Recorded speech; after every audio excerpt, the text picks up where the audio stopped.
the first guy I want to take out if I'm going to go after them with the stop. They stand up. Once somebody's nondescript. They're also not their baggage carriers. You know why a bodyguard is a baggage carrier for the person that they're guarding? Because their hands are free. So think of it. Put it in reverse. You guys are your own bodyguards. You being here today, you have become your bodyguarding yourself by putting yourself a step forward. So think about it. When you're coming out with a big load of stuff, what am I walking into? What am I actually creating by putting myself in that situation? By carrying an extra bag or something heavy. And I teach kids about backpacks. You know, kids have backpacks. They're incredibly heavy. Again, that talking all the time. The chiropractor in the world, I'm going to probably tell you about that too. Backpacks, again, a lot of adults wear them. You should know how to disengage that backpack very, very quickly. You know, it goes the same for a purse or whatever else. I'm going to tell you quickly to go out. The basic answer on a backpack to get out of it very quickly is if you have a two-strap on either shoulder, is to treat it like a swimmer if you dive. You take your hands, you put it in flat, kind of like you guys did those palm heel strikes. Bring it in here, as you bring your hands out, it presses it out, you step away, it's behind you, you're on your way. It also creates an obstacle for the person.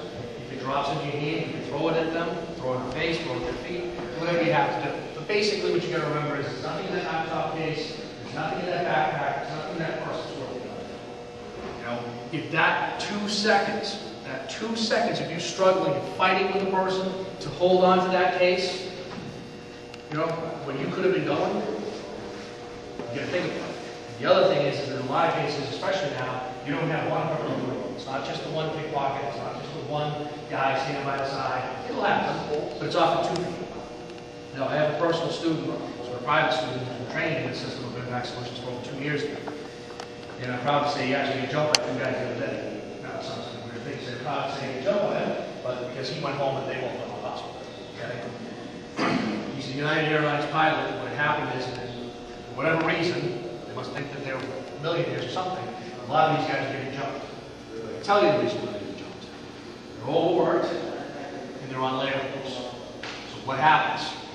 Routine.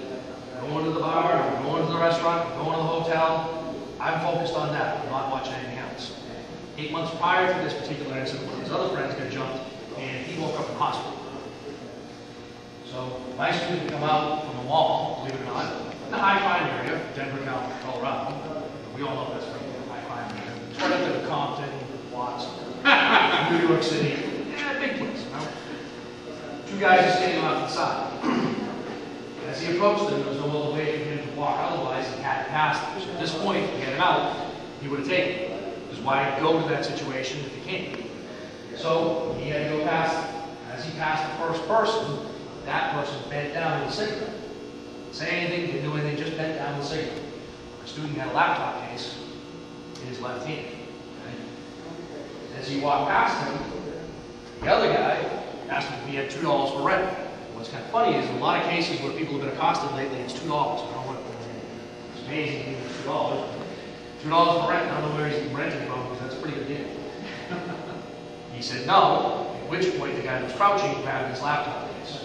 Now, what do you think was the intent of that? One guy's interviewing. Okay, this is the guy standing here saying, hey, you got $2 for rent and everything else. The other one sizes him up. Now, my student is not the most huge guy. He's probably 150 pounds, short. And he's got grayish hair. He's 48 years old. You know? I will tell you that he's in very good shape. But in clothes, he would look that way. It's diminutive, so here's our target. He's got his hands and everything. He looks like he's part of the thing. We're going to get him. The guy grabbed his case. He spun, immediately threw that, hit the guy in the face with it. Okay, and let it go. The other guy came to him, did a back fist to him, spun around and put him into a chokehold and created a shield between himself and the other attacker. The other attacker at that point went on his face. Why he decided, I mean, I don't know if he like Three Stooges or not, but he was going like this, and actually was the leaders, and then he took off. Second guy, he choked out basically, and then just pushed him away. Because at this point, and this is where we're going to talk about in a second, where things go from where you go from here. He let him go, cleared, picked up his case, left. Picked up his case, his Cordura case, and you can see an actual burn mark in it.